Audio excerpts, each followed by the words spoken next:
Assalamualaikum warahmatullahi wabarakatuh. Selamat pagi semuanya. Waalaikumsalam. Oke. Ini apa kabar semuanya ini di rumah masing-masing? Hujan atau bagaimana ini? Atau terang di sana? Alhamdulillah keadaan terang, Bapak. Oh, terang ya. Ini di Malang sedang hujan rintik-rintik ya. Oke. Baik, saudara, kita hari ini melanjutkan kuliah kita untuk pembelajaran berdiferensiasi. Kita melanjutkan yang kemarin yaitu aspek-aspek pembelajaran berdiferensiasi ya. Kita masih kurang 2 kelompok 1 dan kelompok 4 gitu ya.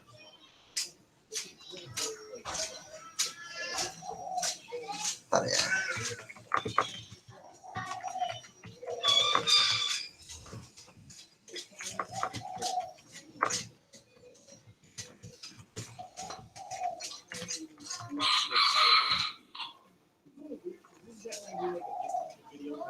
Oke.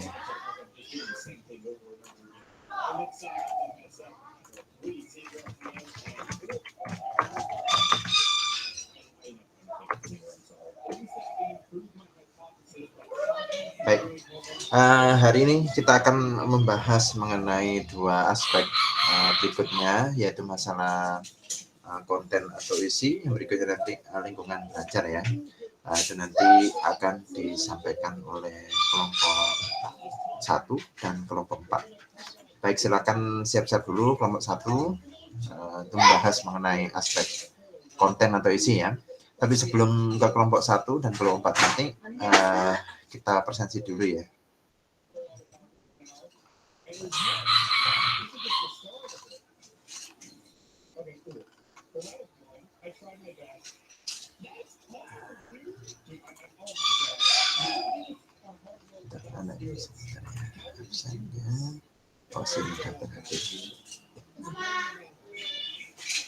Kita hari ini pertemuan ke-5 berarti ya? Iya, Pak. Betul, 5 ya. Kita kelas 3 ya. Oke, coba saya buat dulu. Kita kelas 3 ya kita. Kelas 3.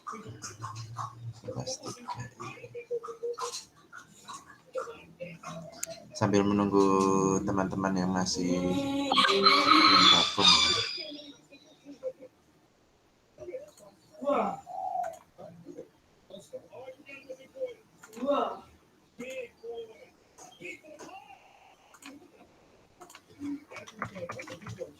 Pertemuan 5. Oke.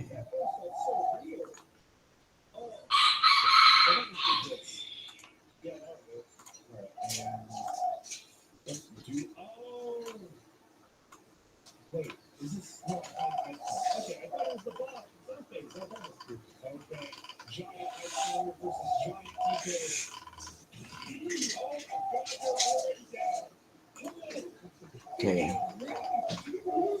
Mbak Adilia sudah hadir belum? Hadir, Bapak. Oke, baik. Kemudian Mbak Afifah. Hadir, Pak. Baik. Mbak Aini.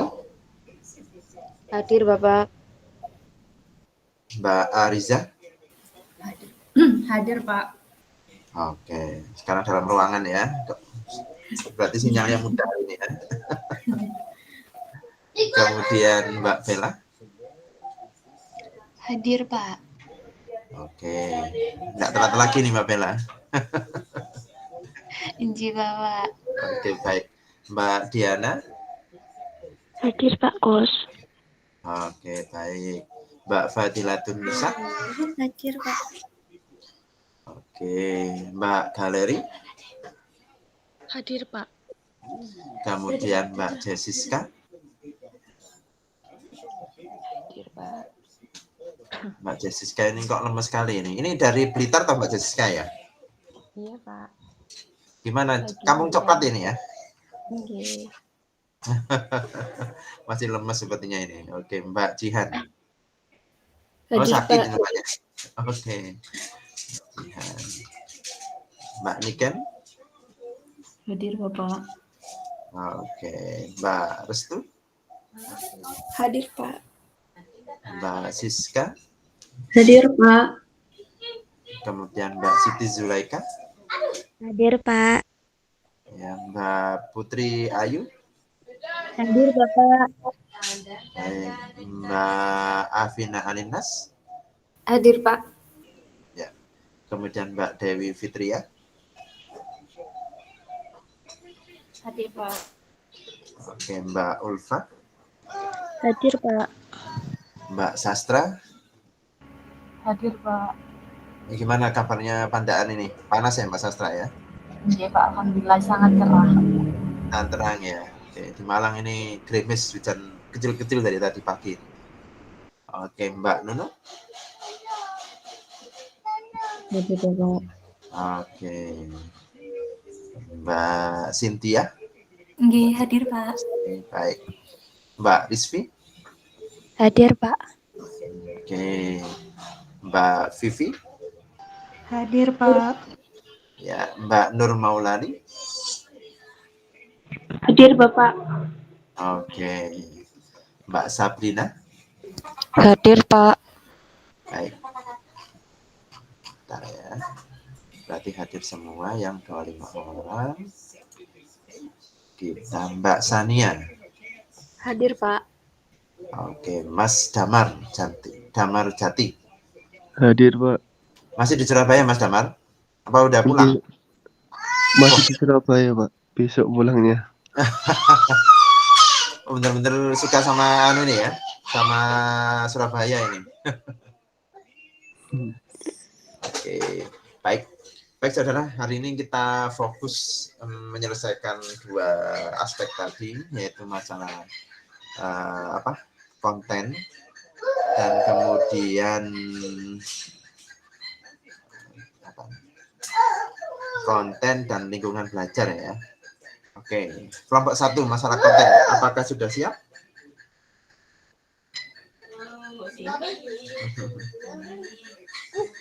Kunci, Bapak. Tidak ya. Saya sebagai moderator akan memandu diskusi kali ini. Mohon izin saya tinggi. Silakan. Ini Mbak Nurul dari kelompok 1 ya? Iya, dari kelompok 1, Bapak. Oke, baik. Silakan disiapkan dulu. Yang lain nanti bisa memberikan pendapat ya. Misalkan ada yang sesuai, ada yang tidak, atau sharing pengalamannya ya. Jadi kita fokus diskusi saja.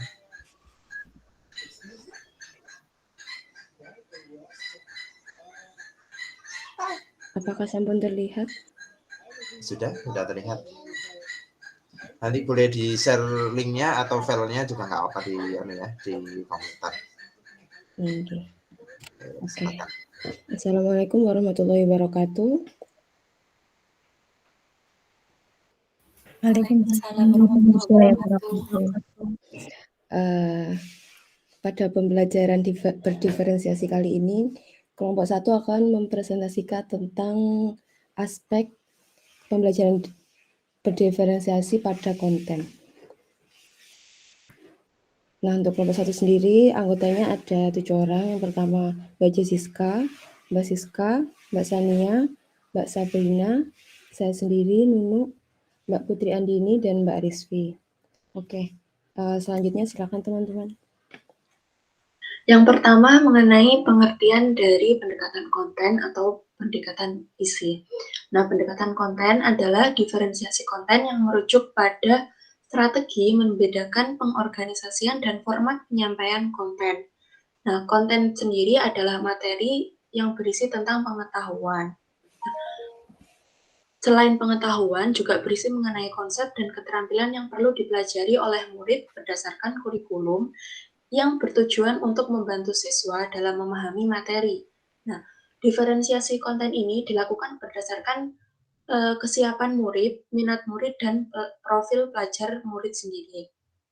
Selanjutnya, silakan Baik, untuk selanjutnya, karena kita membahas tentang diferensiasi pada aspek konten, ada beberapa tips untuk membuat pembelajaran dengan pendekatan konten. Jadi kita berfokusnya itu pada konten atau isi materi.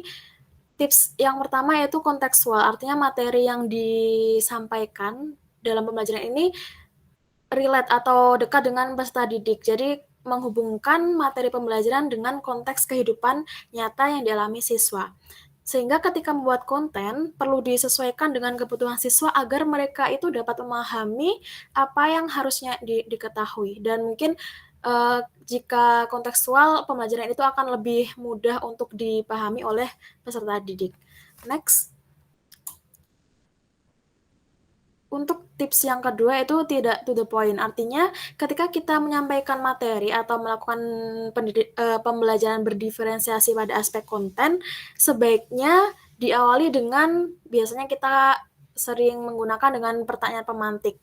Nah, tujuannya itu agar siswa itu terpancing dulu motivasi belajarnya atau mereka jadi ingin tahu terkait materi yang akan kita pelajari. Jadi siswa digiring mengenal informasi terlebih dahulu, baru kemudian nanti diarahkan ke materi intinya. Dan di sini siswa itu juga dilatihkan untuk dia itu berpikir kritis dan juga untuk mengajak siswa lebih aktif dalam pembelajaran. Misalnya untuk penerapan contohnya itu guru bisa memberikan pertanyaan atau permasalahan, nah nanti siswa itu diminta untuk mengidentifikasi masalah dan diarahkan untuk berhipotesis. Sehingga nanti siswa itu dapat menemukan dan mengeksplorasi materinya dan berakhir pada penemuan pengetahuan. Jadi siswa itu dapat merekonstruksi pengetahuannya dari pendekatan diferensiasi konten. Next.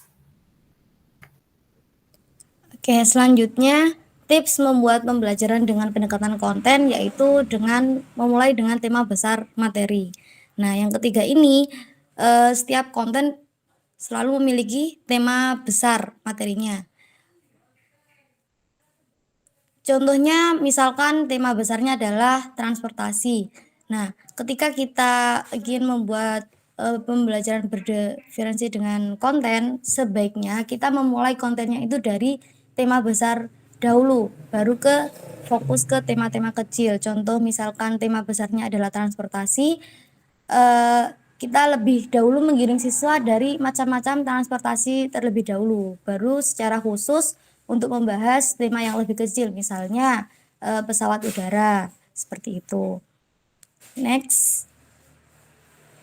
Selanjutnya yang keempat yaitu kita merancang pembelajaran pada pendekatan konten yang meningkatkan untuk kolaborasi, sehingga guru itu mendesain konten untuk berkolaborasi.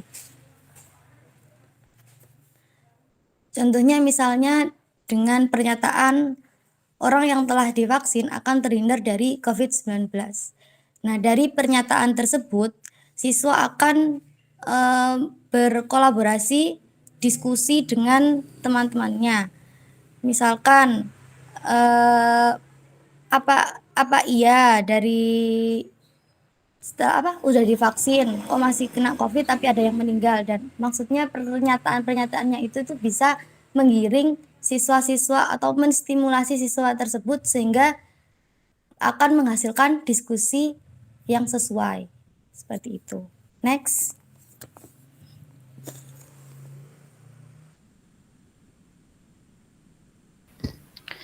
Selanjutnya yaitu tips membuat pembelajaran dengan pendekatan konten yaitu apersepsi. Nah, sebelum memasuki kegiatan pembelajaran inti, yaitu guru menarik perhatian peserta didik agar lebih fokus terhadap materi yang disampaikan. Caranya dengan memberikan pertanyaan mengenai materi yang akan diajarkan untuk mengetahui apersepsi dari siswa. Guru juga bisa mungkin melakukan pretest untuk menguji persepsi siswa, seperti itu. Selanjutnya yaitu mudah dipahami dan interaktif. Jadi, guru bisa memberikan ruang bagi siswa untuk bereksplorasi, mendapatkan pengalaman belajar yang menyenangkan. Guru tidak hanya membagikan materi lewat ceramah saja, tetapi dapat membuat pembelajaran dengan pendekatan konten yang membuat siswa mudah memahami. Salah satu contohnya yaitu guru bisa menyiapkan LKPD dengan bantuan barcode yang kemudian nanti diarahkan untuk memuat bacaan atau video atau gambar seperti itu. Selanjutnya,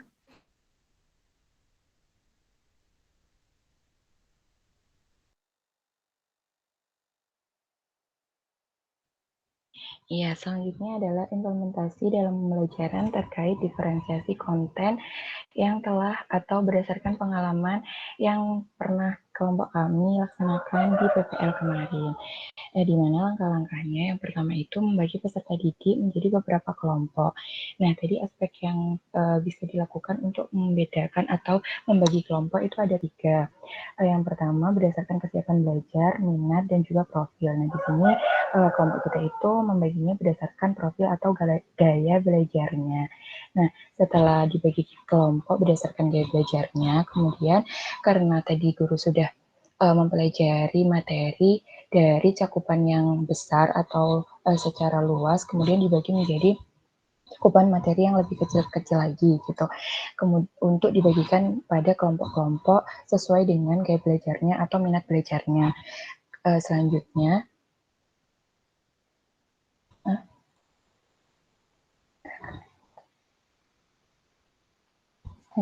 memberikan kebebasan kepada siswa untuk memilih media atau metode pembelajaran yang akan digunakan. Jadi, disesuaikan dengan kesepakatan kelompok berdasarkan gaya belajar tadi. Selanjutnya ada kelompok berdiskusi. Nah, setelah mereka sudah memilih media pembelajaran ataupun metode yang akan digunakan untuk memperoleh mencari informasi terkait materi yang akan dibahas, kemudian kelompok berdiskusi. Nah, dalam hal ini guru itu melakukan monitoring atau penilaian pada masing-masing kelompok dan siswa. Jadi, mana siswa yang membutuhkan bantuan, itu guru bisa memberikan bantuan di situ, seperti itu. Mungkin ada teman lain yang bisa menambahkan?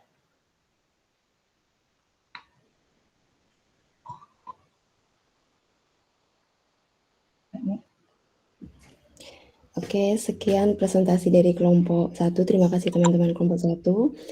Terima kasih juga atas perhatiannya kepada teman-teman semua. Nah, apakah ada yang perlu ditanyakan dan didiskusikan perihal hasil presentasi kelompok kami? Monggo teman-teman kelompok 2, 3, dan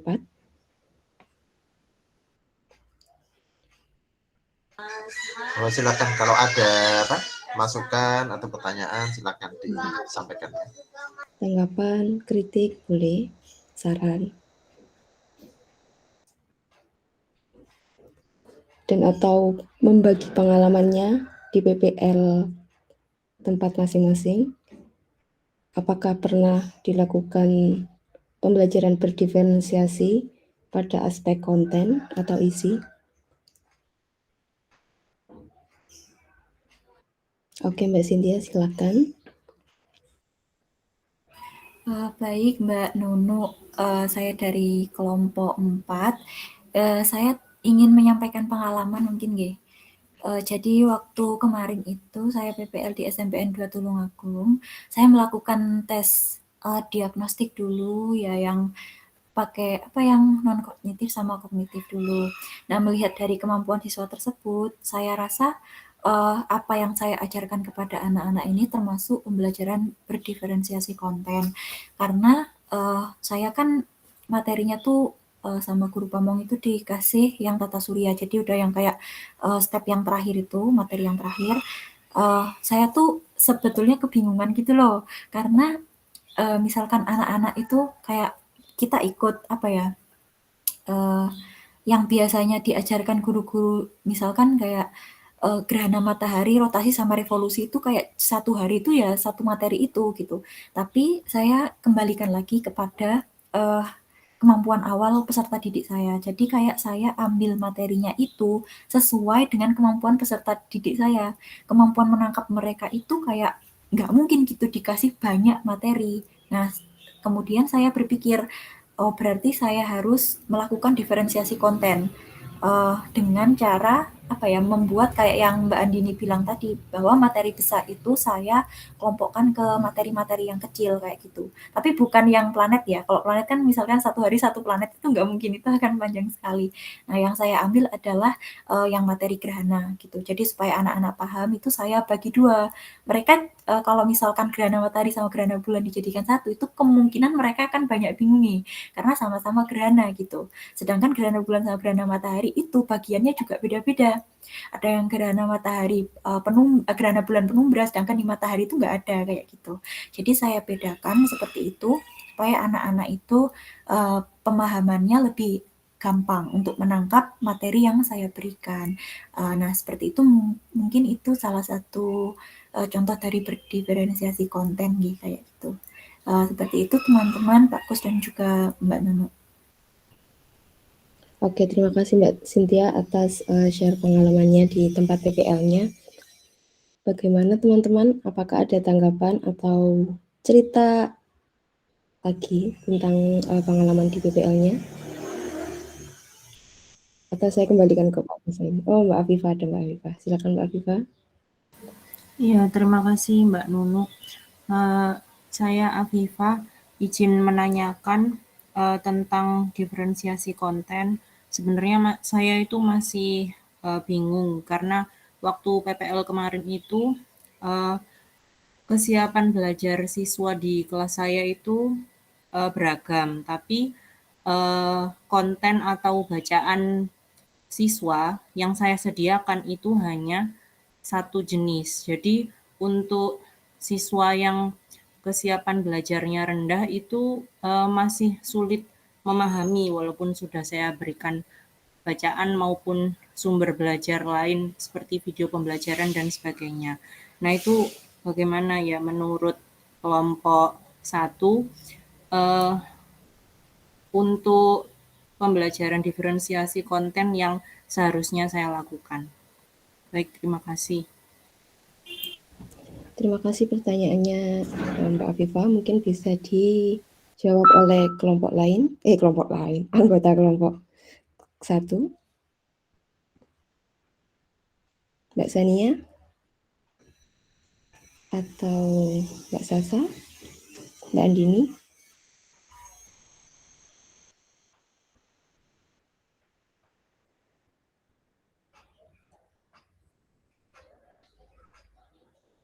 Halo teman-teman. Atau Mbak Jessica.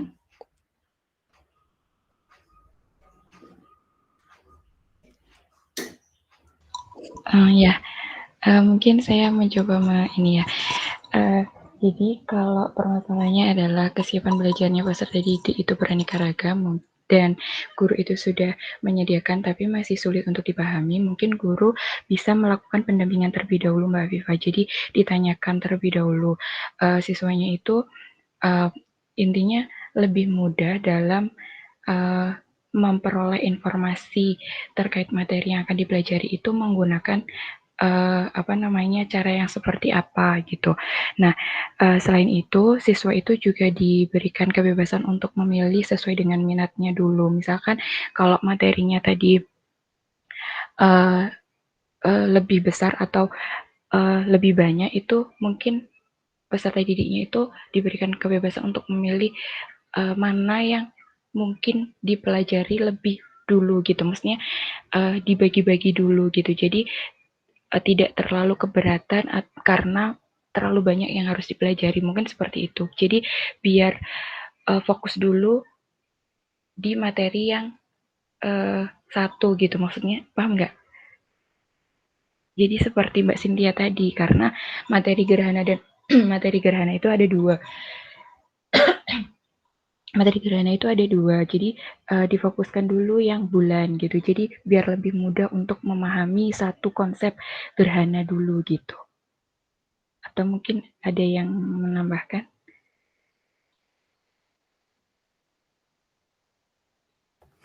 Izin menambahkan dari saya terkait pertanyaan dari Mbak Afifah itu, menambahkan jawaban dari Mbak Jessica, jadi mungkin bisa juga dilakukan dengan melakukan keragaman pada sumber informasi. Nah, tadi kan ada beberapa, mungkin level peserta didiknya itu beda ya, atau kemampuannya beda. Nah, itu bisa dilakukan dengan melakukan keragaman sumber informasi. Misalnya, peserta didik itu kan kita tentunya sebelum melakukan pembelajaran berdiferensiasi itu sudah memetakan peserta didik.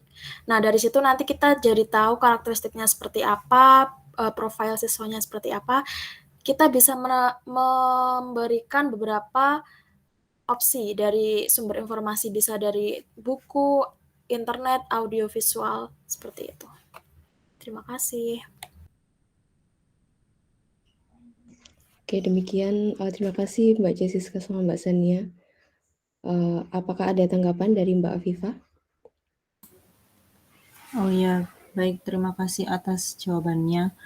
Berarti sebaiknya saya lebih membuat variasi lagi ya untuk konten yang disediakan. Baik, terima kasih kelompok 1, sudah cukup dari saya. Oke, terima kasih Mbak Afifa. Ia membatasi konten. Oke. Apakah dari teman-teman yang lain ada yang masih perlu ditanyakan lagi atau didiskusikan lagi?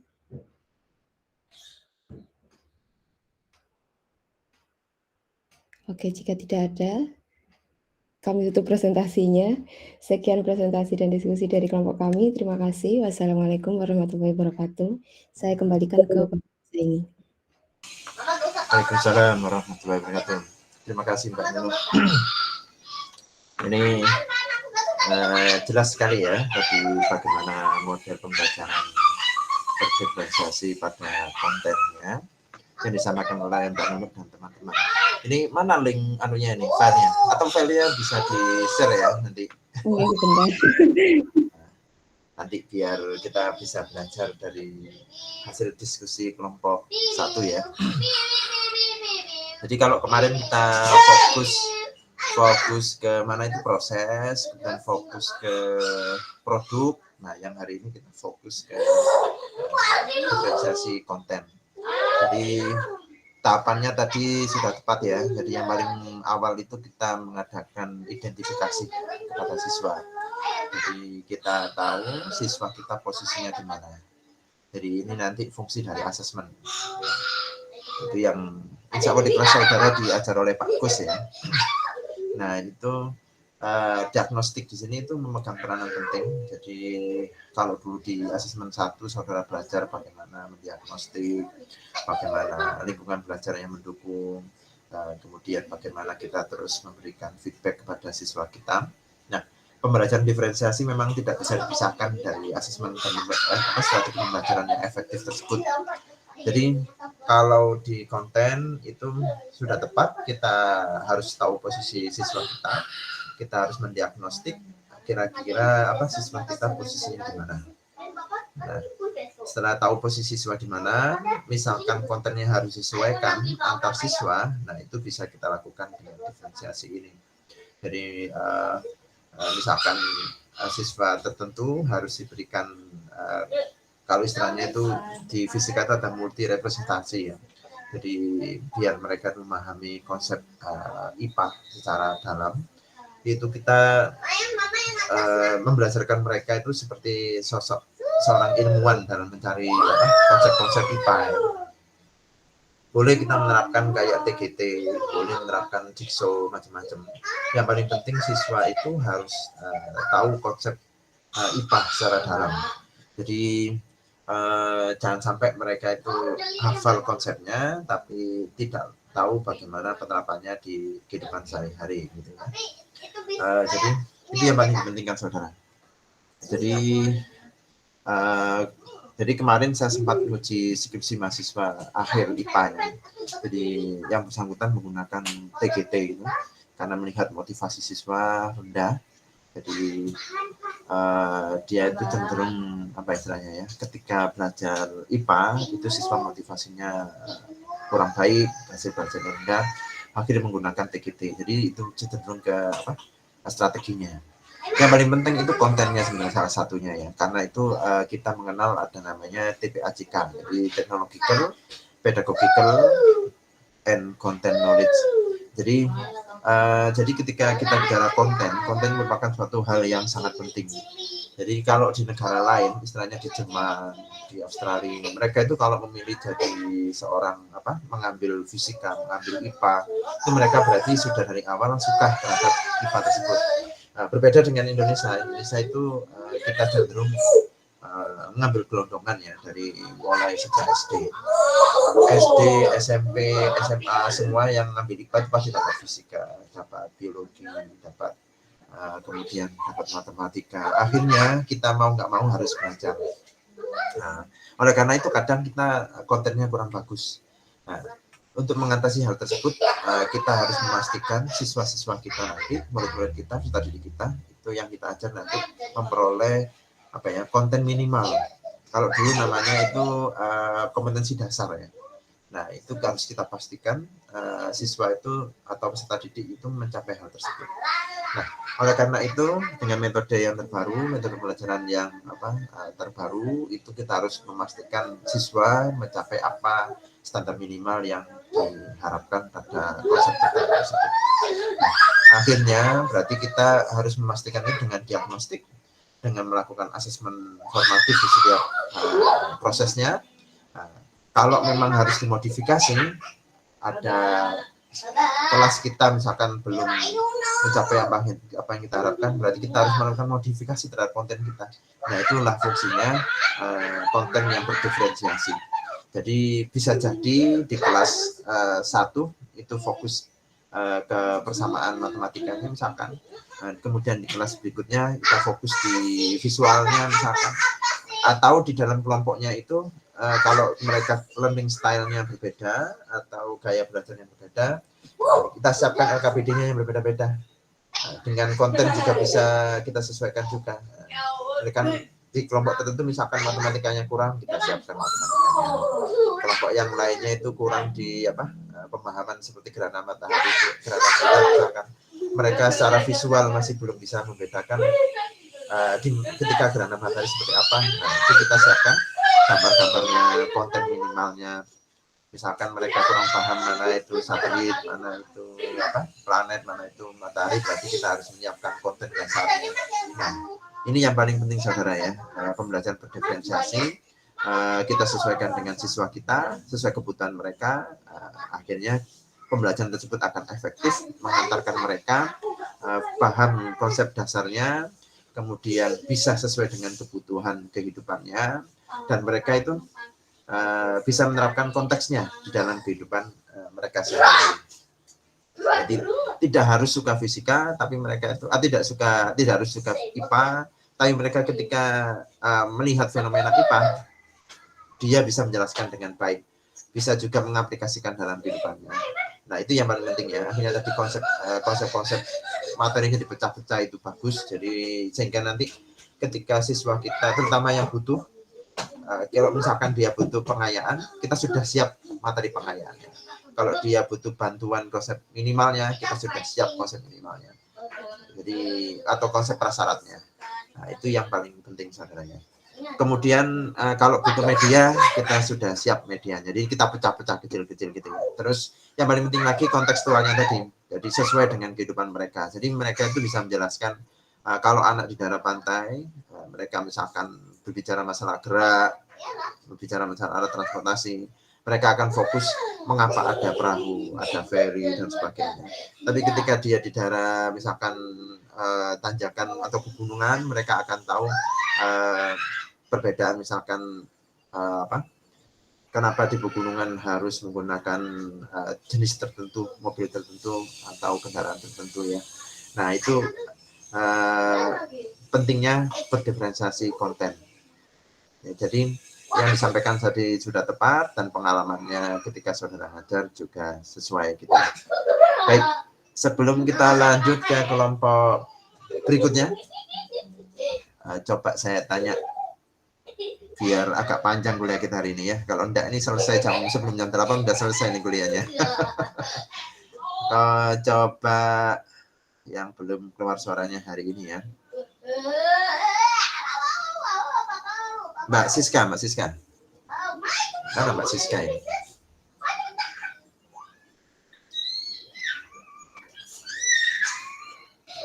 Iya, Bapak. Oke, apa kabar hari ini Mbak Siska? Alhamdulillah baik, Pak. Oke, Mbak Siska. Bagaimana pengalamannya ketika PPL? Sempat memberlakukan pembelajaran berdiferensiasi secara konten apa tidak, Pak? Untuk yang di PPL itu saya belum tahu ya, Pak. Ini termasuk diferensiasi konten bukan?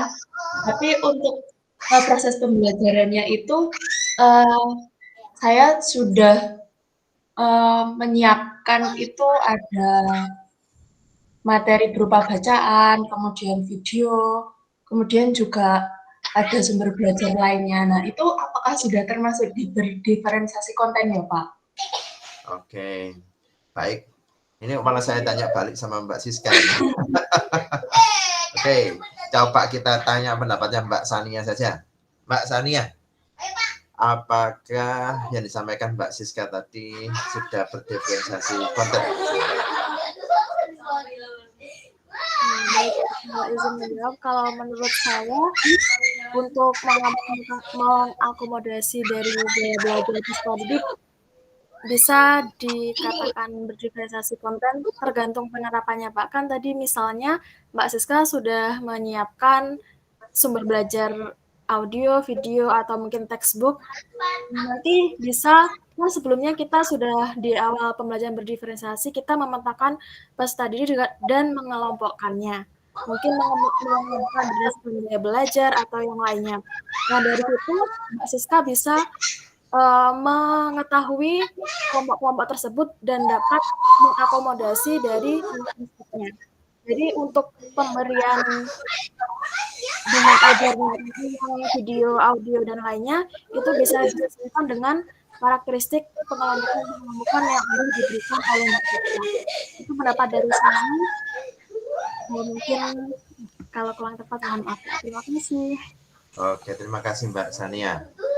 Coba berikutnya Mbak Afisa, apakah yang disampaikan Mbak Siska tadi sudah termasuk berdiferensiasi secara konten, Mbak Afisa?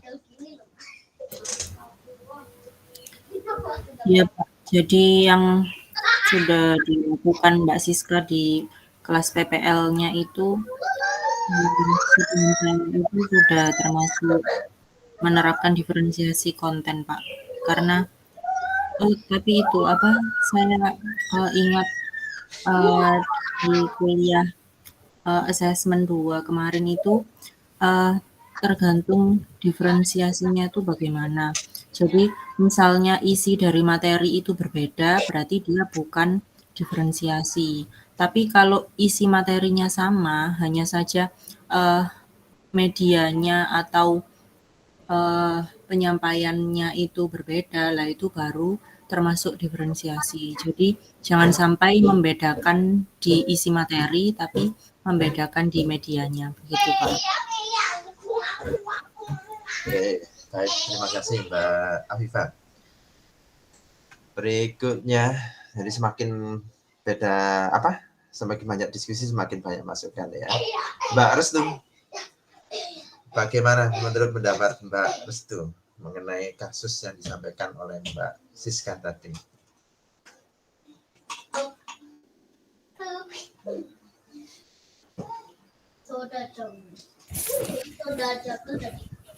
Iya, bagaimana Pak? Yang disampaikan Mbak Siska tadi, Mbak Siska kan menggunakan apa? Jenis-jenis konten yang berbeda ya, ada yang video, ada yang berupa bacaan dan sebagainya. Apakah itu termasuk kontennya berdiferensiasi itu?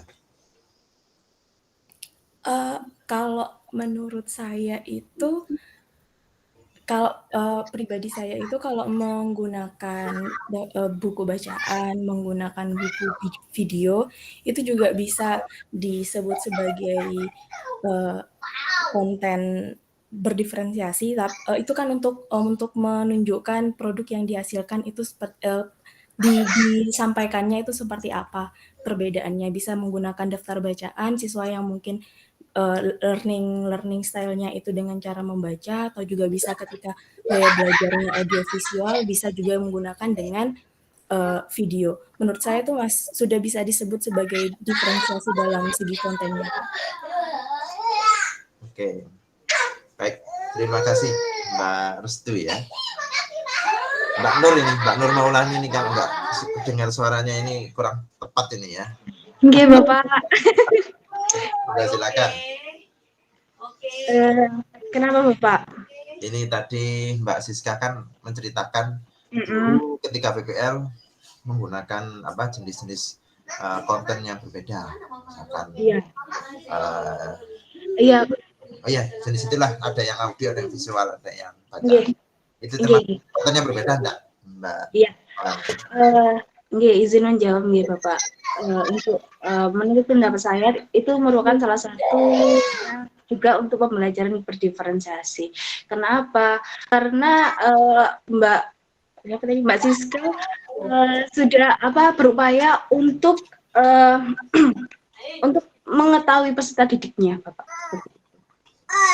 Sama halnya seperti pengalaman saya, Bapak. Ketika saya PPL itu ada beberapa yang saya ajarkan itu berdiferensiasi, tapi saya agak bingung ya Bapak mengenai pendapat Mbak Afifah tadi itu pembelajaran.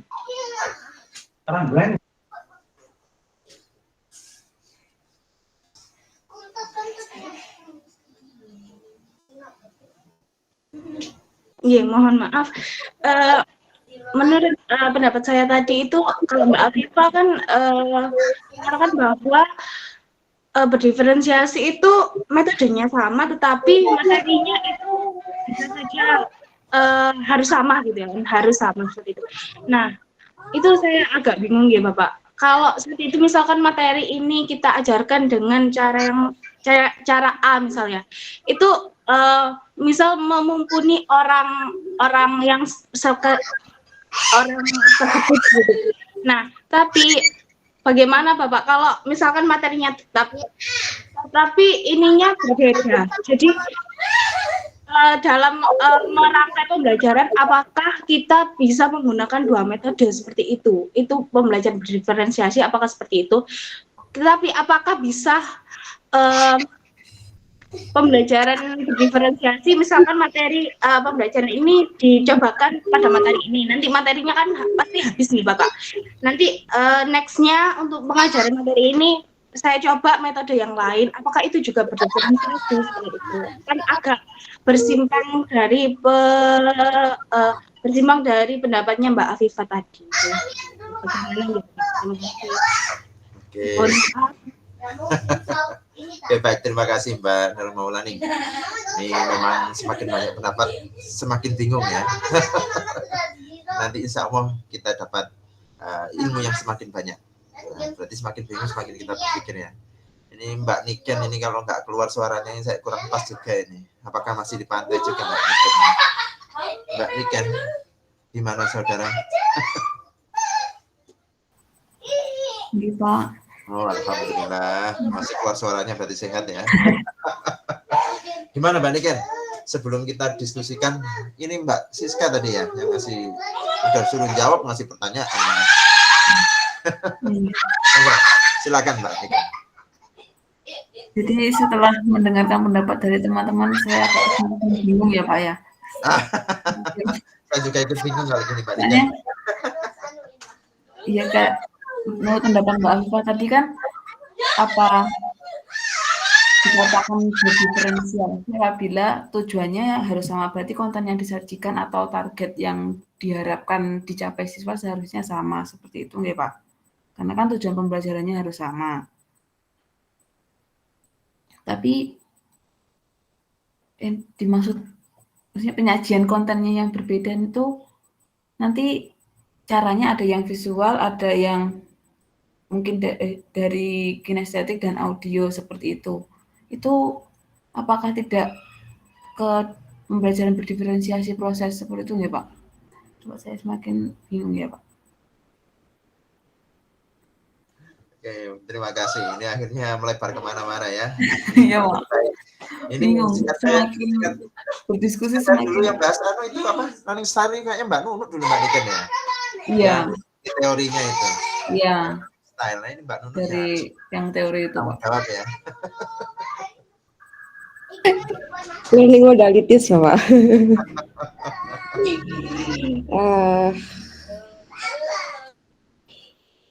Itu sih dari pendapat tadi Siska sama Afifah itu berseberangan. Jadi teman-teman banyak yang pro sama pendapatnya Siska. Apakah itu berdiferensiasi? Maksudnya berdiferensiasi, tapi kalau pendapat Afifah itu bukan berdiferensiasi. Kalau menurut saya itu berdiferensiasi, tapi bukan berdiferensiasi isi ya, sesuai dengan pendapatnya Niken. Jadi kayak prosesnya kayak gitu. Nah, kalau isinya itu lebih ke yang tadi kayak contoh dari Cynthia kayak gitu, yang lebih ke isi materinya gitu. Nah, kalau pendapatnya Afifah tadi, seingat saya yang isi materinya harus sama, tapi perlakuannya berbeda itu lebih ke teaching at the right level. Meskipun teaching at the right level itu salah satu apa ya, berdiferensiasi juga, tapi kan fokusnya juga berbeda seperti itu. Oke, nanti kalau misalkan ada yang salah dari pendapat saya mungkin bisa dibenarkan Pak Kusai. Oke, baik, terima kasih. Ini Mbak Sania langsung mendirikan tenda itu di sana itu ya. Oke, baik. Jadi ini dulu ketika makanya semuanya kan koneksi ya. Ketika membahas masalah gaya belajar, itu berarti bagaimana siswa itu kecenderungan memproses informasi. Ketika itu kan singkat saya begitu yang sampaikan Mbak Nunuk ya dan teman-teman. Jadi ketika learning style itu berarti bagaimana sih kalau ada informasi itu kecenderungan untuk gaya proses belajarnya itu saya cenderung prosesnya pakai video. Jadi dia yang proses pada inderanya yang mana gitu ya, pakai matanya. Ada yang pakai visual auditorinya. Akhirnya lebih cenderung mendengarkan podcast. Jadi kayak misalnya seperti ini tuh kita online seperti ini ada yang suka sambil bersih-bersih dengerin akhirnya di off kan kameranya berarti tiba-tiba auditori ya sambil bersih-bersihan baru panggil Mbak Niken gimana Mbak Niken baru lari gitu. Nah itu namanya cara memproses orang berbeda-beda. Jadi makanya ketika di PPG ketika ada kasus Pak saya ini ketika itu harus ngajar lagi kebijakannya boleh kok kamera. Jadi yang penting saudara dapat diskusi seperti pagi hari ini ya. Jadi biar ada pemahaman yang mirip antara kita ya, namanya orang cara berpikir beda-beda. Nah, yang sudah disampaikan Mbak Siska tadi ya, saya kalau nggak salah yang pengalamannya ketika PPL itu kan menggunakan audio, visual dan sebagainya. Itu yang definisinya gaya belajarnya ya, atau proses apa? Atau berdiferensiasi secara proses. Jadi dia memproses pakai, saya suka baca nih. Jadi kalau ada bacaan sama video itu lebih cenderung baca. Karena lebih detail biasanya ya. Nah, kalau ada yang suka, saya suka visual, maka dikit-dikit lebih suka melihat videonya dan sebagainya. Suka kinestetik, berusaha mengotak-atik dulu. Nah, kemudian suka audio lebih cenderung mendengarkan gitu. Nah, ini berarti berdiferensiasi secara proses yang disampaikan oleh Mbak Nunuk dan Mbak Niken tadi ya. Tapi kalau dari segi konten, berarti itu mirip-mirip teaching at the right level. Jadi kita itu harus tahu posisi siswa kita.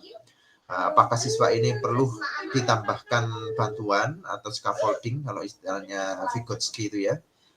Itu ZBD, ketika teori ZBD itu apakah siswa ini perlu diberi bantuan biar dia mencapai tujuan kita. Yang paling penting itu yang disampaikan Mbak Niken tadi ya. Jadi ketika kita bicara berdiferensiasi itu meskipun produknya berbeda, meskipun prosesnya berbeda, meskipun kontennya berbeda, yang paling penting itu tujuannya harus sama. Jadi tujuannya itu ya, untuk kompetensi dasarnya harus sama. Kalau kompetensi dasarnya berbeda, berarti diferensiasinya itu benar-benar beda dari cara sampai tujuan. Yang paling penting itu ketika kita belajar, makanya itu di awal itu kita sampaikan tujuan pembelajaran kita itu apa hari ini. Nah, untuk mencapai tujuan tersebut itu pasti kan macam-macam, ada yang membutuhkan bantuan, ada yang harus pakai visual, harus pakai macam. Nah, ketika begitu, ketika kita mendiferensiasikan kontennya harus ada bantuan, kontennya harus ada misalkan apa contoh yang berbeda-beda, tetapi tujuannya sama, itu namanya berdiferensiasi secara konten. Tapi kalau jenis-jenis apa? Ada berupa video, ada berupa apa, itu kan prosesnya berbeda-beda, proses mengolahnya. Itu namanya berdiferensiasi proses. Kalau produknya berbeda, misalkan fokus ke produknya, berarti dia diferensiasi produk. Yang paling penting di sini acuannya yaitu harus tujuannya sama. Gitu ya. Itu beberapa gambaran. Nanti kalau ada yang berbeda pendapat atau menambahkan, silahkan ya. Jadi situ ya, jadi acuannya tujuannya harus sama. Tapi kalau kontennya itu dalam arti kontennya harus beraneka ragam, berbeda-beda, misalkan contohnya berbeda, bantuannya harus berbeda, pecahan-pecahan materi kecil-kecilnya harus berbeda untuk mencapai hal yang sama, berarti kontennya yang berbeda. Kalau prosesnya berbeda, berarti prosesnya diferensiasi proses. Kalau produknya berbeda, berarti produknya diferensiasi produk. Gitu saudara ya, gambaran mengenai berdiferensiasi secara konten dan teman-teman. Apakah ada tambahan? Bagaimana Mbak Niken? Alhamdulillah sudah lebih jelas, Pak. Oke, Mbak Sania ini. Silakan Mbak Sania. Ini sini masih pagi, di sana udah malam Mbak Sania. Pak, izin bertanya Pak. Tadi kan yang dicolokkan Mbak siapa tadi, Mbak Cynthia, kan diferensiasi konten itu misalnya kita mengelompokkan atau memecah materi yang besar menjadi kecil. Tadi ada gerhana dipecah menjadi gerhana bulan dan gerhana matahari. Nah, untuk pembagiannya itu, apakah itu dari submateri yang besar dipecah menjadi kecil atau bagaimana Pak? Terus misalnya pas di implementasi itu kita mengambil materi, cermin, dan lensa. Terus kita memecah antara cermin dan lensa itu apakah sudah masuk berdiferensiasi atau bisa diferensiasi jika kita memecah menjadi misalnya cermin cekung dan juga lensa cekung, cermin cekung dan juga cermin cembung, seperti itu. Terima kasih, Pak. Oke, terima kasih Mbak Sani ya. Kalau Mbak Sani yang kasih permasalahan ini harus kita delegasikan ya, kita kembalikan kepada kelompok yang ahli di bidang ini. Kelompoknya Mbak Nunuk. Monggo silakan Mbak Nunuk didiskusikan dengan teman sekelompoknya. Ini gimana tadi? Kelompok satu, Pak. Kelompok satu? Walah, Mbak Sania ini tanya ke dirinya sendiri. Mungkin saya bisa menjawabnya sendiri. Oke, silakan kalau ada yang punya ide. Ini biasanya saudara ini pinter-pinter, tapi saudara ragu-ragu gitu kadang ya. Yang laki-laki yang paling ganteng ini mana Mas Damar ini? Jangan sampai Mas Damar diam aja ini. Iya Pak, hadir Pak. Silakan Mas Damar, ada ide yang seperti sampaikan Mbak Sania tadi Mbak. Mana Mas? Iya Pak, kalau dari Mbak Sania tadi berdasarkan penjelasan Mbak Nunuk tadi kan, kalau Mbak Nunuk kan mengenai gerhana, jadi gerhana ada gerhana matahari dan bulan. Kalau Mbak Sania tadi materinya tentang apa Mbak tadi Mbak? Lensa. Apa? Ya, cermin lensa. dan Ya. lensa. Ya. Mungkin kalau menurut saya subtopiknya itu sama, tapi bisa dipecah, itu termasuk diferensiasi produknya Pak. Begitu. Mungkin dari teman yang lain mau menambahkan juga. Terima kasih Mas Damar. Jadi itu pandangan dari Mas Damar Mbak Sania ya. Ini coba Mbak Dewi ini, kalau nggak dipanggil ini orangnya sembunyi ini. Mbak Dewi, apakah Anda masih ada di sekitar sini Mbak Dewi? Baik Oh, Bapak. silakan. Izin menjawab pertanyaan dari Mbak Sania. Jadi berdasarkan pemaparan dari contoh dari Mbak Niken tadi kan Mbak siapa ya tadi ya, saya sampai lupa saking banyaknya yang merespon. Kalau dari Mbak Sania itu menurut saya juga termasuk dalam bentuk diferensiasi konten Bapak. Jadi diferensiasi konten ini tidak hanya membuat variasi dari bahan yang akan dipakai belajar untuk siswa, namun juga diferensiasi konten ini untuk mengelompokkan materi seperti yang dicontohkan sama Mbak Cynthia tadi, itu menurut saya juga termasuk diferensiasi konten. Gitu. Jadi kayak mengelompokkan materi yang disesuaikan dengan karakteristik materi tersebut juga dari kemampuan siswanya. Seperti itu. Mungkin dari Pak Kosa ini ada koreksi dari jawaban saya.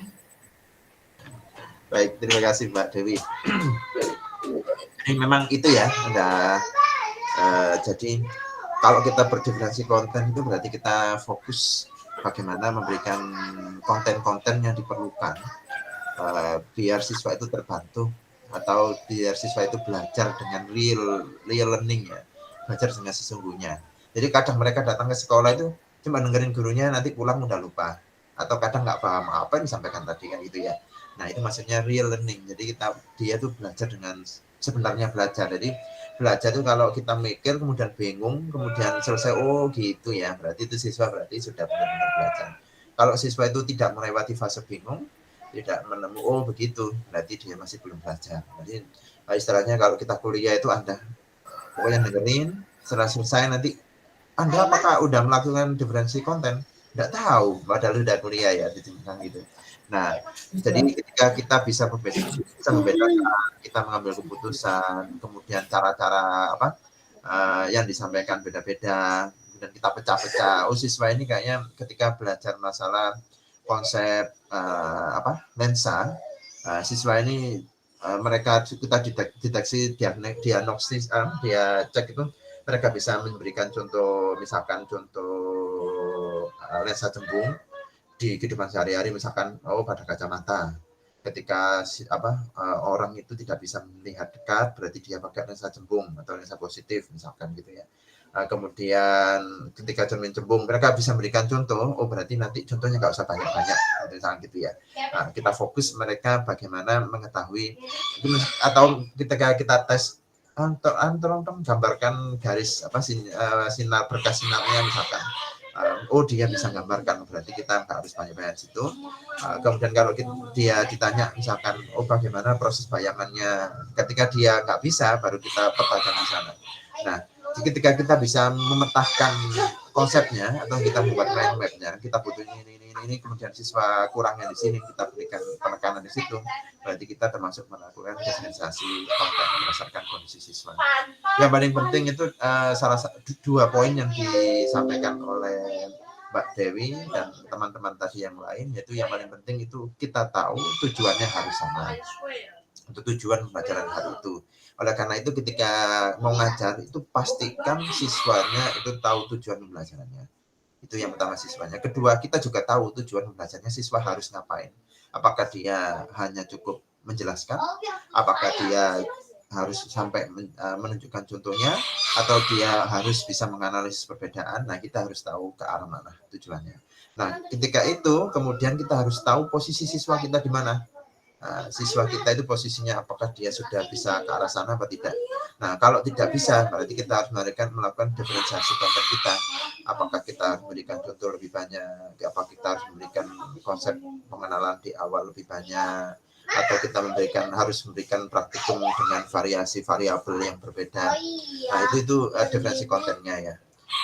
Kemudian PBL atau PJBL atau sejenisnya, kemudian permasalahan seperti apa yang sesuai dengan konteks siswanya.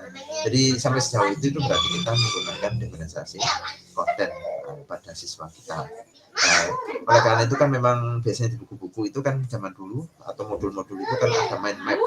Nah di situ baru setelah ada mind map kita tahu pecahan-pecahan konsepnya, hubungan-hubungan konsepnya, kemudian kita tahu posisi siswa kita, baru kita bisa memodifikasi yang sesuai dengan kebutuhan mereka. Begitu saudara ya. Apakah ada pertanyaan? Apakah ada yang perlu didiskusikan atau pengalamannya? Atau kalau masih bingung, saya dulu ketika PPL seperti ini, seperti itu. Nah, silakan disampaikan ya. Kita diskusikan lagi bersama-sama. Halo adik. Kalau tidak ada, ini berarti kita lanjutkan ke yang terakhir ya, lingkungan. Kalau tidak ada, kalau ada yang perlu diskusikan, monggo silakan sampaikan, kita diskusikan. Tidak ada ya? Kalau tidak ada, kita serahkan ke kelompok terakhir, kelompok 4 ya. Kelompok 4 untuk diferensiasi lingkungan kalau tidak salah ya. Monggo Iya, silakan. Pak. Iya, baik Pak. Pasti ya. Iya Pak, kami dari kelompok 4, saya izin untuk share screen.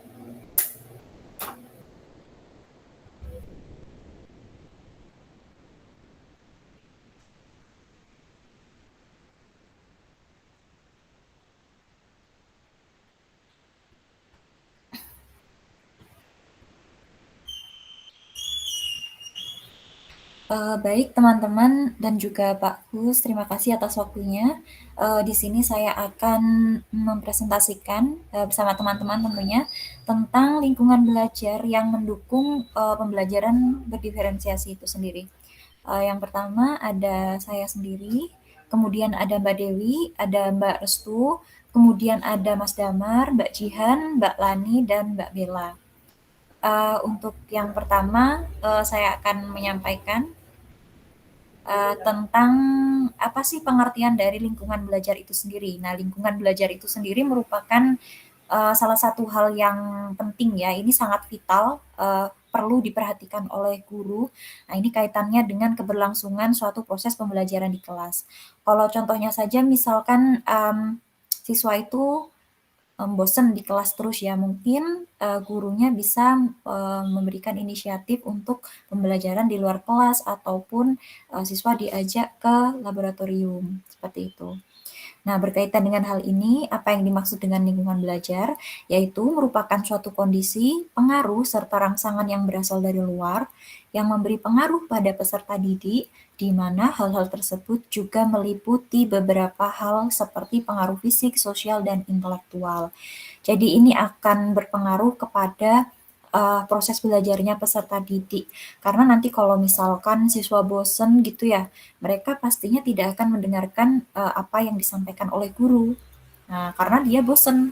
Nah, kita sebagai guru PR-nya adalah bagaimana kita bisa mengcover lingkungan belajar itu yang sesuai dengan peserta didik dan juga kebutuhannya mereka, seperti itu.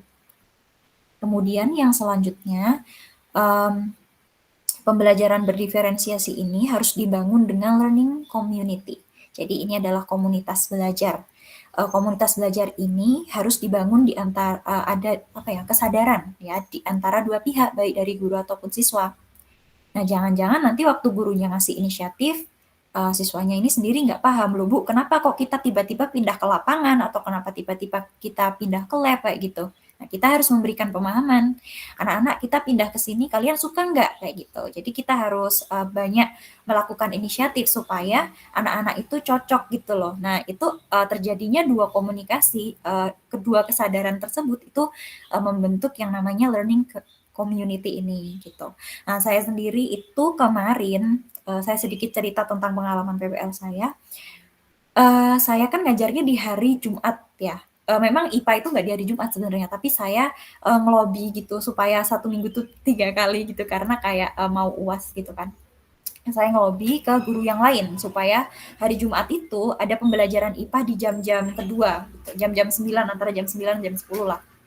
Nah, kebetulan di hari Jumat itu ada kayak acara bersih-bersih gitu loh teman-teman. Nah, terus anak-anak tuh waktu saya masuk ke kelas tuh kaget kan. Ya saya yang kaget kan, kayak, loh kok kursinya udah dinaikkan semua gitu kan. Terus anak-anak juga pada lesehan gitu kan. Ada yang main game, ada yang tidur-tiduran lah. Pokoknya mereka itu ya kayak santai gitu. Nah, terus loh ini pembelajarannya apa Bu Sin gitu kan mereka tanya. Kok Bu Cynthia masuk gitu, kemarin lo sudah di chat gitu kan, sudah dikasih tahu ini pembelajarannya IPA dulu gitu kan. Oh IPA dulu ya Bu, ya halah Bu jam kosong aja gitu kan. Nah siswa tuh udah mulai kayak aduh ngapain sih ada pembelajaran kayak gitu. Nah akhirnya saya tuh berinisiatif untuk gimana ya anak-anak ini supaya mereka itu seneng gitu kan.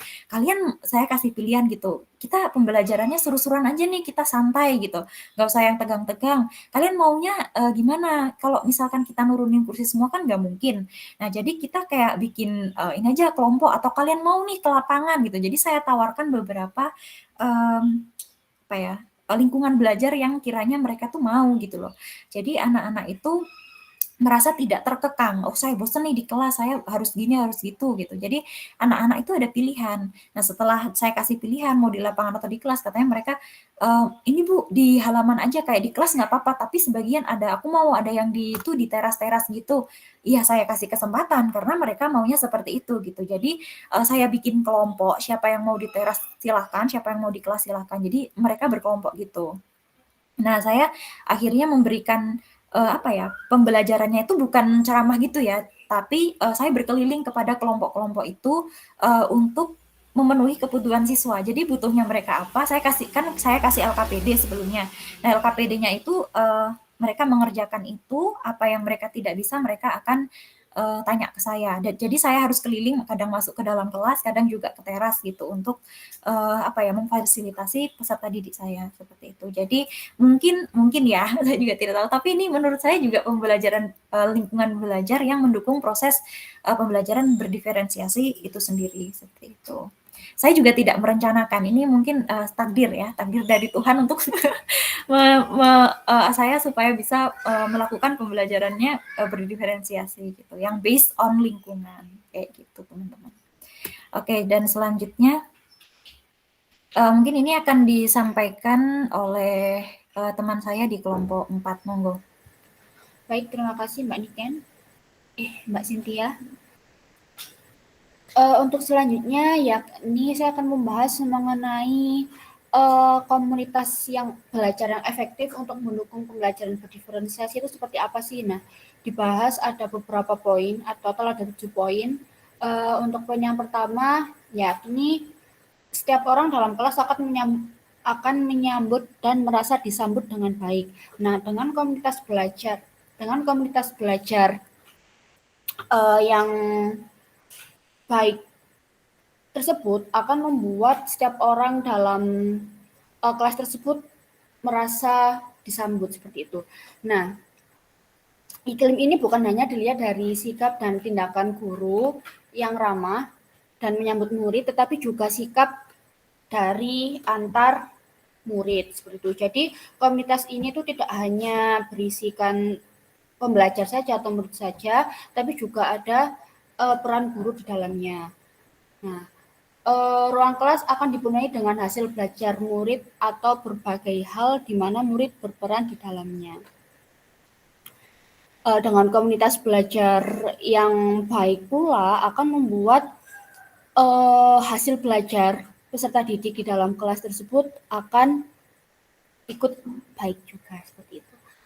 Next, Mbak Cynthia akan dilanjutkan oleh rekan kelompok lain.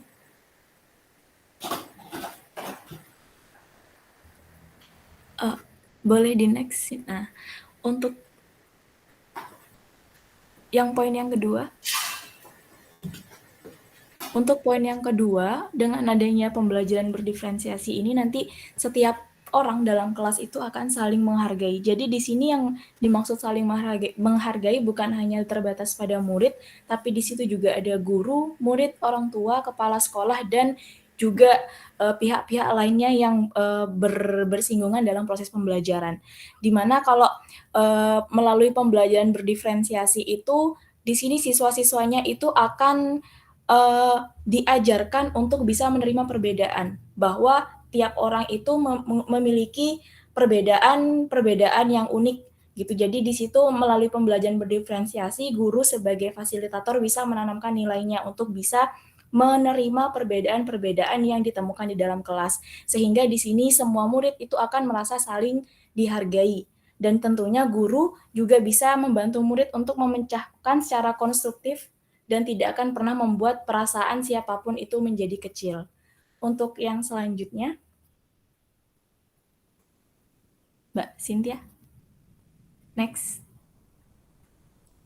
Nah, oke.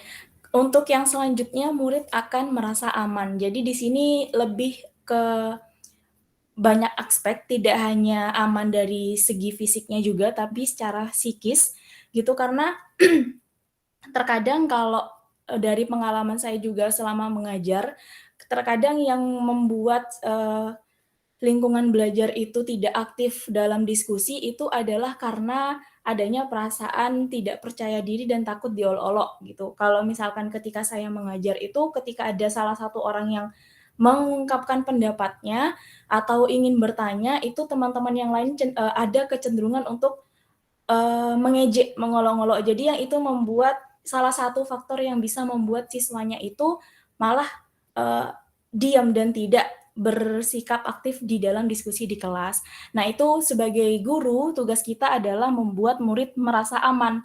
Murid itu tidak merasa aman untuk bisa bertanya dengan bebas, bisa menyampaikan pendapatnya tanpa harus merasa bahwa dia itu takut diejek atau diolok oleh teman-temannya yang lain. Nah, di sini juga mereka akan tahu bahwa dalam belajar itu mereka dapat mengambil resiko dan untuk mencoba ide-ide kreatif dalam proses pembelajaran tersebut. Untuk poin-poin selanjutnya akan dilanjutkan oleh teman kelompok 4.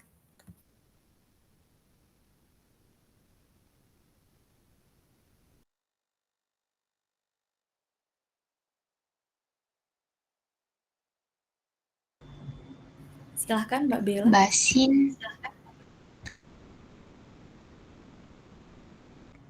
Yang keempat, ada harapan bagi pertumbuhan. Tujuan pembelajaran berdiferensiasi untuk membantu setiap murid tumbuh semaksimal mungkin sesuai kemampuannya. Dengan demikian, guru akan berusaha mengetahui perkembangan setiap muridnya dan perkembangan kelasnya secara keseluruhan. Murid juga akan belajar memaknai pertumbuhan mereka sendiri. Mereka akan berbicara tujuan pembelajaran dan cara pencapaiannya. Semua pertumbuhan yang ditunjukkan murid seberapa kecil akan layak dicatat dan diperhatikan oleh guru. Pertumbuhan setiap murid akan berbeda-beda bentuknya. Pertumbuhan tersebut adalah sebuah perayaan dan pertumbuhan tersebut tidak akan lebih daripada apapun.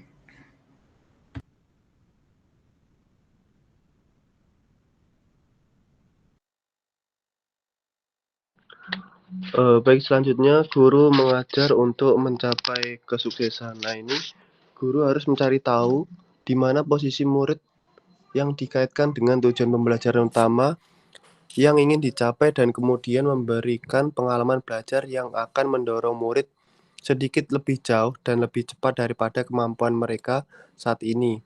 Nah, ini bisa dikatakan peserta didik belajar di luar zona nyaman mereka. Nah, ketika peserta didik keluar dari zona nyaman, ini akan merasakan sedikit tantangan. Nah, saat murid mengalami tantangan tersebut, guru memastikan bahwa dukungan akan diberikan kepada murid tersebut sehingga tantangan tersebut dapat dilampaui sehingga murid tidak akan menjadi frustasi. Jadi, sebagai guru harus tetap memonitoring peserta didik ketika melakukan pembelajaran di luar zona nyaman mereka. Nah, bantuan atau dukungan ini disebut scaffolding.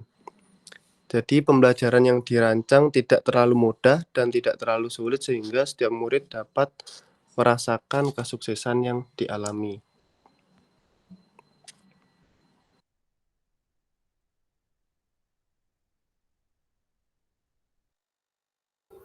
Baik, selanjutnya adalah adanya keadilan dalam bentuk yang nyata. Jadi dalam penerapan pembelajaran berdiferensiasi itu, adil yang dimaksud adalah guru memastikan semua murid itu dapat mendapatkan apa yang dia butuhkan untuk tumbuh dan sukses. Dan dalam komunitas ini, murid dan guru itu adalah sebuah tim yang berusaha untuk memastikan bahwa kelas berjalan dengan baik untuk semua yang ada di dalam kelas tersebut. Jadi salah satu bentuk keadilannya itu bisa memberikan kesempatan kepada semua siswa untuk belajar dan berkembang sesuai dengan kemampuan masing-masing dengan melalui pembelajaran berdiferensiasi ini. Oke, selanjutnya boleh disampaikan untuk teman yang lain. Oke, baik, selanjutnya itu ada aspek guru dan murid berkolaborasi untuk pertumbuhan dan kesuksesan bersama. Nah, di sini setiap orang harus mengambil tanggung jawab baik untuk kesejahteraan diri mereka sendiri maupun kesejahteraan orang lain. Untuk itu, guru dan murid bekerja sama untuk kesuksesan bersama.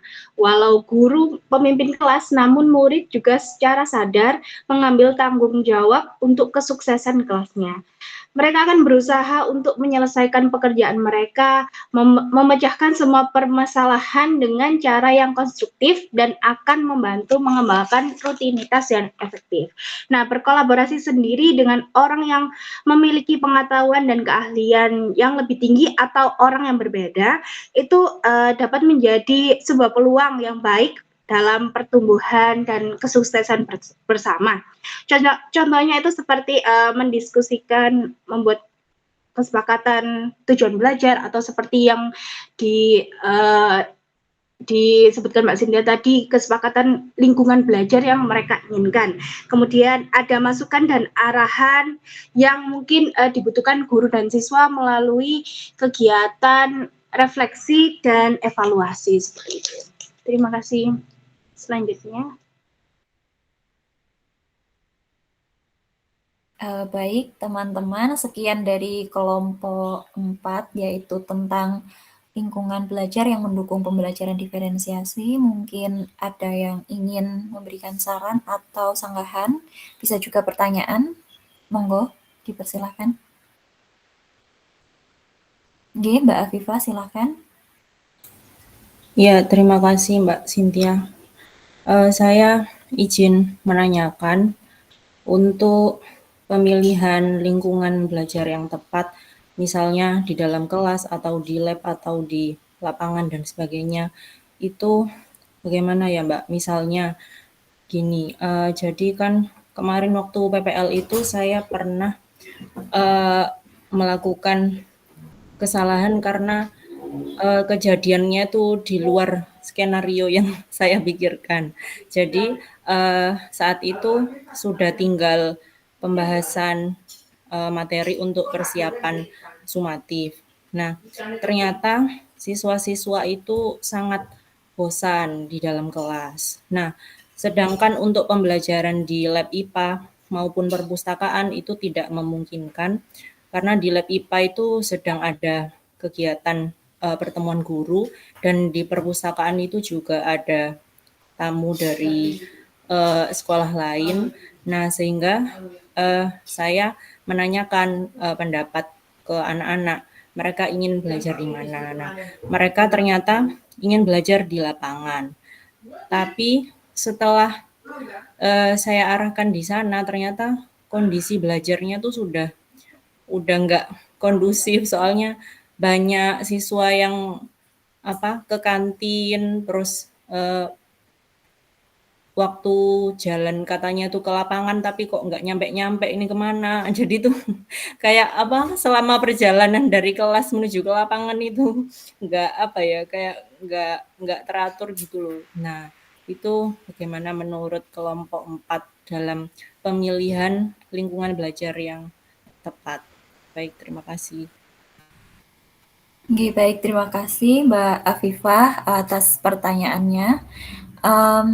Mungkin dari teman-teman kelompok 4 ada yang mau menjawab atau saya boleh? Oh, oke, monggo Mbak Maulani, monggo.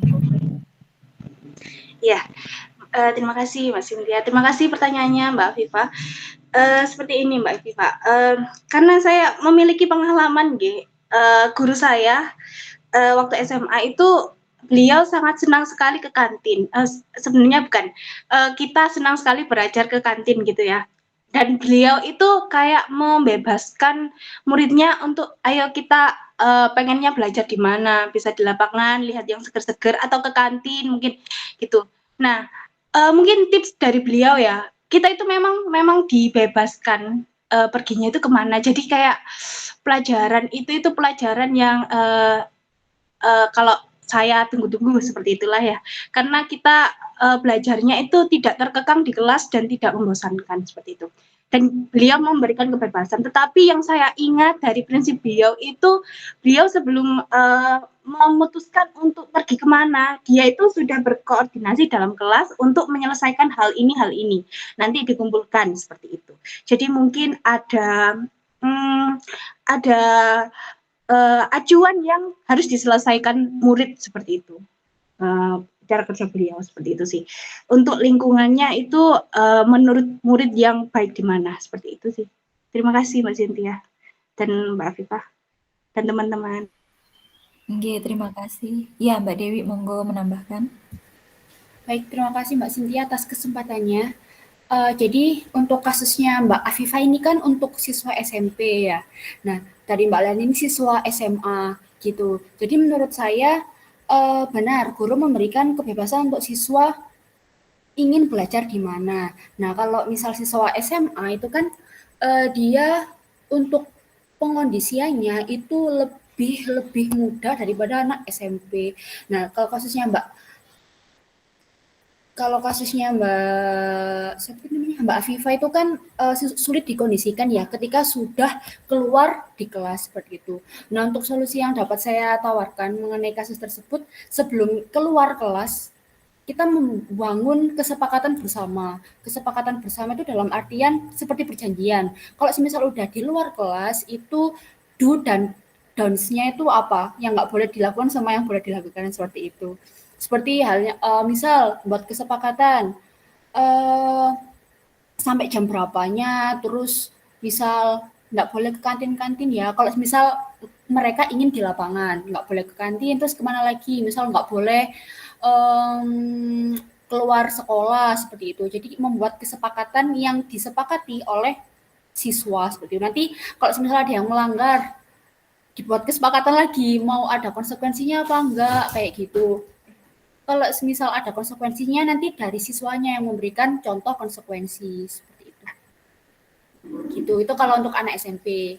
Kalau misal anak SMA, sepertinya dimanapun mereka, insya Allah mereka bisa kayak memposisikan gitu yang harusnya nggak dilakukan itu seperti apa. Tapi contoh dari Mbak Lani itu sudah bagus. Kita memberikan kebebasan kepada mereka ingin belajarnya di mana, tanpa kita mengungkung mereka harus belajar di dalam kelas, seperti itu. Terima kasih Mbak Cynthia, Mbak Lani, Mbak Afifah. Iya, sama-sama Mbak Dewi. Mungkin ada teman-teman yang lain dari kelompok 4 yang ingin menyanggah atau menjawab pertanyaannya Mbak Afifah.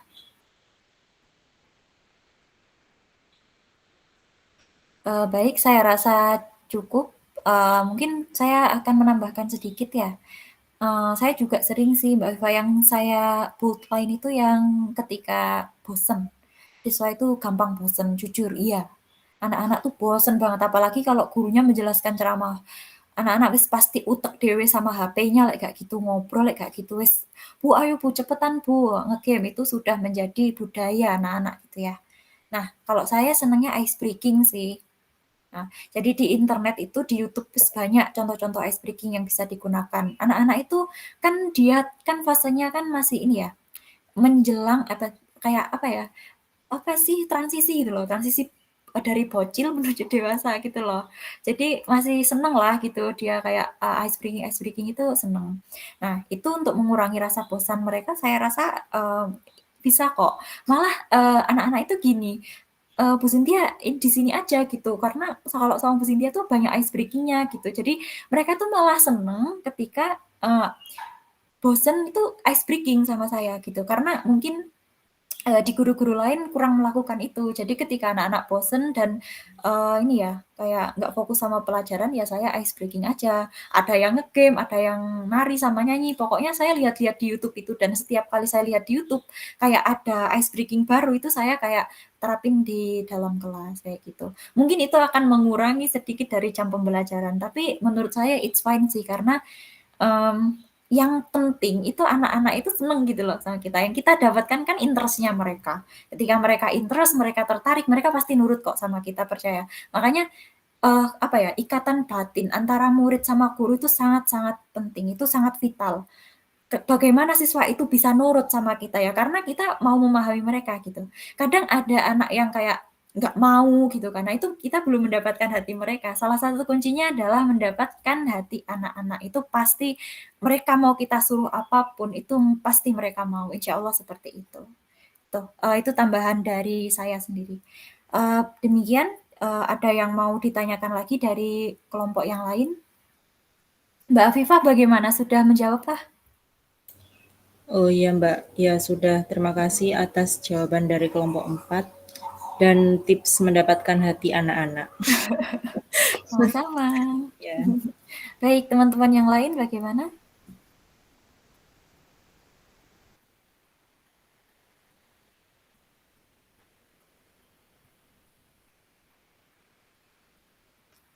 Tidak ada ya.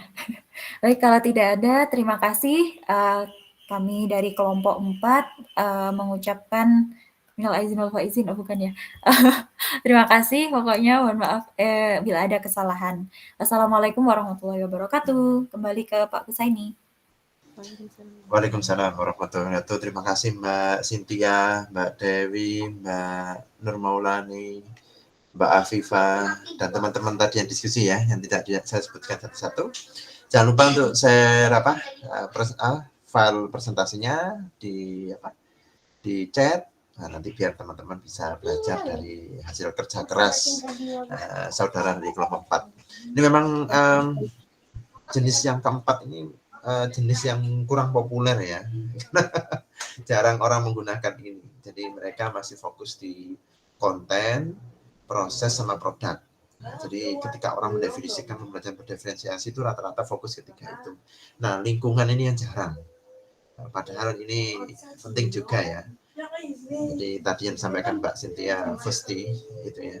Bagaimana kita itu sebagai guru itu fleksibel. Jadi kita itu istilahnya apa ya? Kita itu bisa mengajar di kondisi apapun, nah, gitu ya.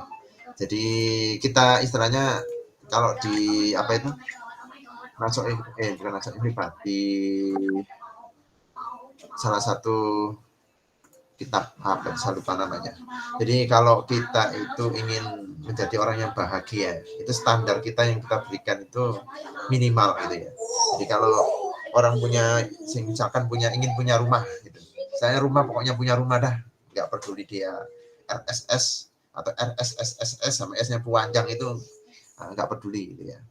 Atau kalau misalkan Mbak Nur Maulani yang segera menikah insya Allah sebentar lagi, nggak usah matok tinggi-tinggi. Misalkan udah punya calon saya nanti ini pasti orangnya rajin, orangnya pintar, orangnya begini. Nanti kalau saya mau kerja jadi guru diantar ke sekolah, jadi kalau ekspektasi terlalu tinggi, nanti hasilnya kita nggak akan bahagia. Nah, ketika kita menurunkan standar kita, itu pasti bahagia. Pokoknya sahabat dapat suami yang bertakwa dan beriman kepada Tuhan Yang Maha Esa, gitu aja udah cukup. Nanti kalau misalkan orangnya ganteng, berarti bonus. Orangnya pengertian berarti bonus. Kalau istilahnya standar kita turunkan, yang penting ada standar minimalnya. Jadi kurikulum kan standar minimal yang digunakan. Nah, itu sebenarnya kalau kita itu mengajar ya seperti itu sebenarnya. Kita itu tidak berharap terlalu tinggi terhadap siswa kita, tapi kita punya standar minimal untuk mereka. Nah, sama yang sampaikan contoh dari Mbak Cynthia tadi. Ketika siswa, wah, seharusnya ini kan libur ini. Nah, langsung itu muncul ide. Jadi kalau bisa sih memang ada rencana awal. Kalau gini gagal nanti pakai cara ini. Kalau ini gagal pakai cara ini. Jadi kita tidak terlalu berharap tinggi-tinggi. Kalau siswa kita itu nanti semua pasti memperhatikan. Nah, tapi yang paling penting kita sudah punya tujuan yang jelas dan ikhlas. Jadi kuncinya di ikhlasnya.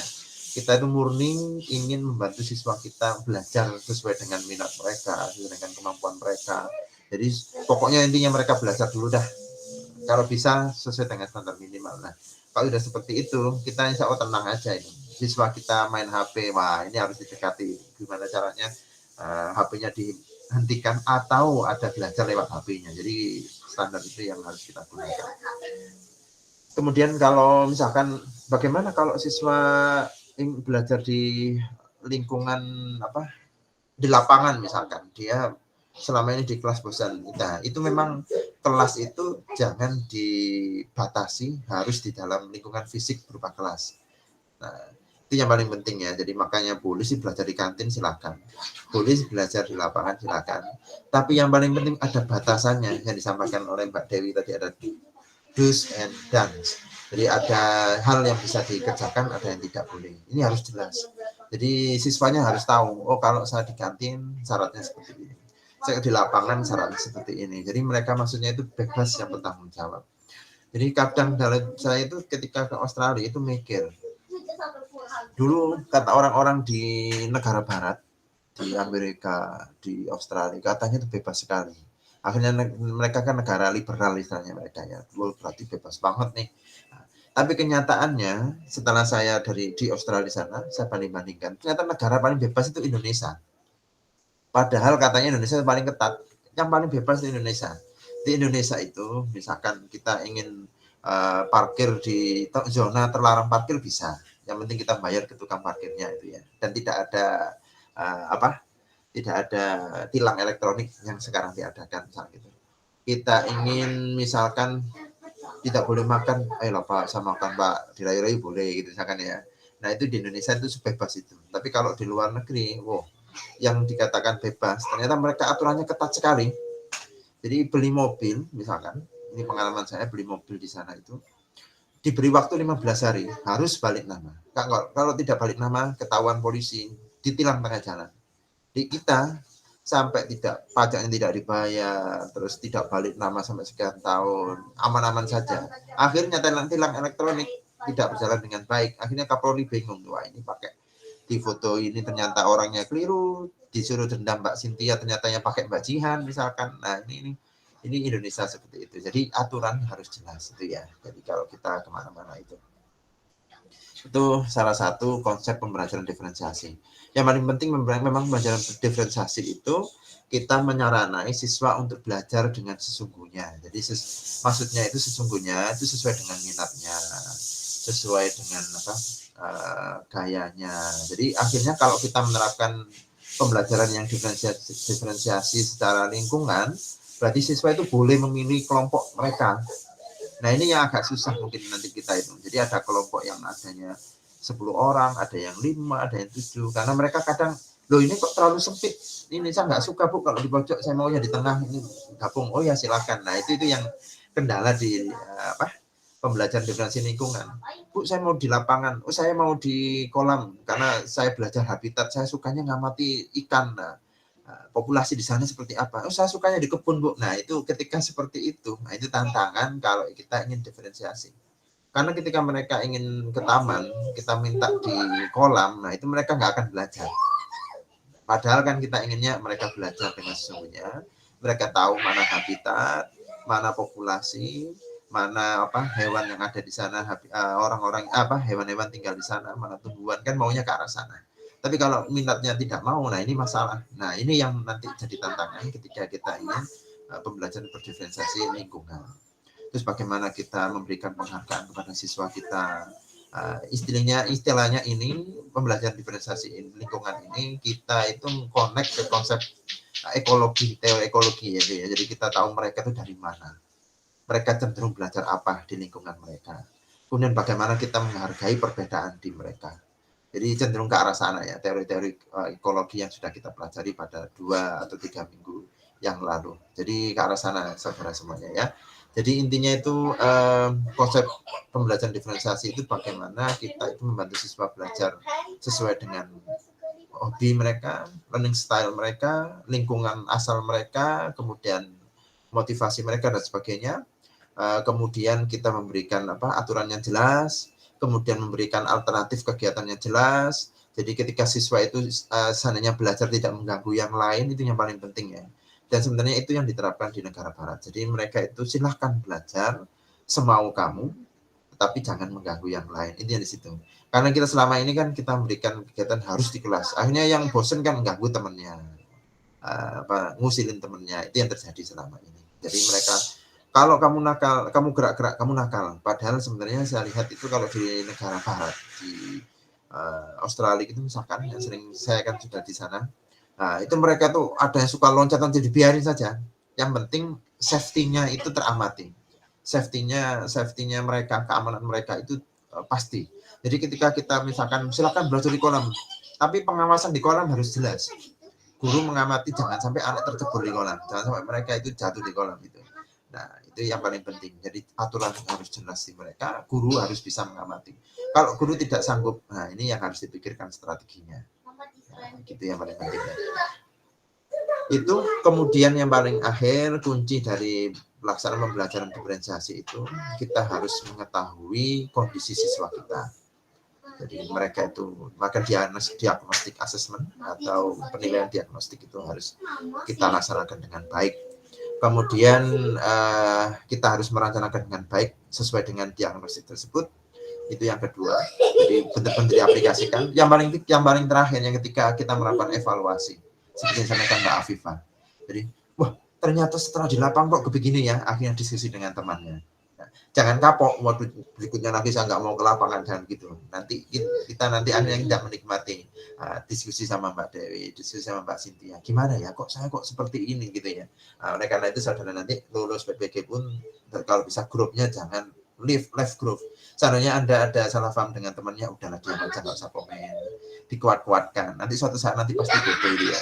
Jadi saya kok ada kendala ini ya, gimana? Nanti Anda itu pasti belajar dari teman Anda, pengalaman teman Anda. Seperti hari ini, Anda lebih banyak belajar dari teman Anda daripada belajar dari saya, gitu ya.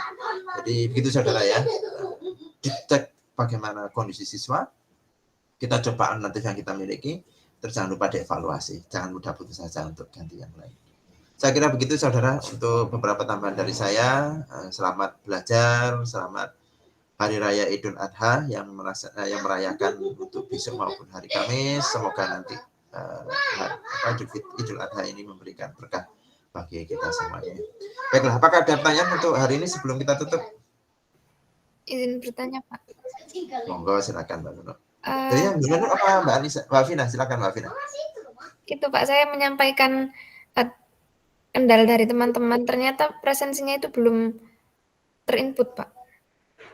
Presensi di mana? Di LMS. yang saya LMS-nya belum terinput semua? Nggih. Hari ini atau yang sebelum-sebelumnya? Yang hari ini, Pak. Oh, bentar, saya cek dulu. Bentar ya. Biasanya saya lupa save ini. Bentar ya. Saya cek dulu.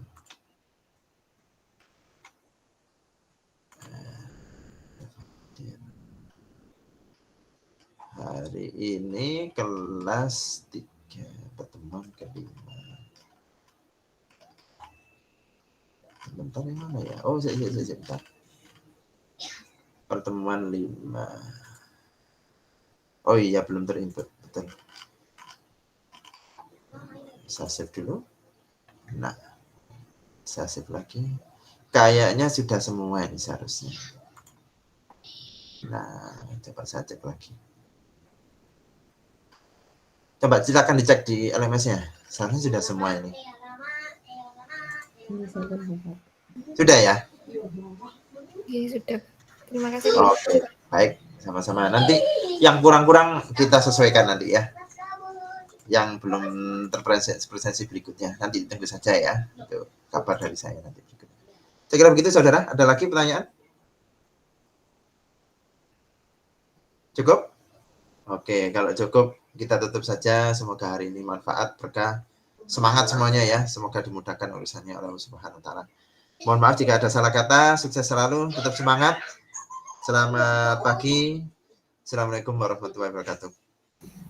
Waalaikumsalam. Waalaikumsalam. Terima kasih Bapak.